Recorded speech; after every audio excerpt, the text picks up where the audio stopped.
श्री स्वामी समर्थ सर्वांना. कसे आहात? स्वामी कृपेने तुम्ही सर्व व्यवस्थित असाल अशी स्वामीचरणी प्रार्थना करते. आज चंपाषष्ठीच्या मुहूर्तावर घरी पुरणपोळीचा नैवेद्य बनवला होता.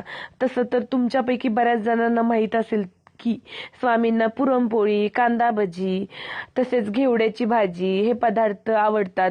आणि स्वामींचे जे शिष्य होते शंकर महाराज, त्यांनाही कांदा भजी आणि चहा प्रिय असे. आणि मला असं वाटतं ज्यावेळेस आपण कोणताही पदार्थ स्वामींसाठी प्रेमाने बनवत असतो त्यावेळेस स्वामी तो नक्की कणात का होईना घेण्याचा, ग्रहण करण्याचा प्रयत्न करतात. कारण तुम्ही बऱ्याच केंद्रांमध्ये स्वामींनी नैवेद्य ग्रहण केलेले उदाहरणं पाहिलेली असतील, लोकांचे अनुभव पाहिलेले असतील.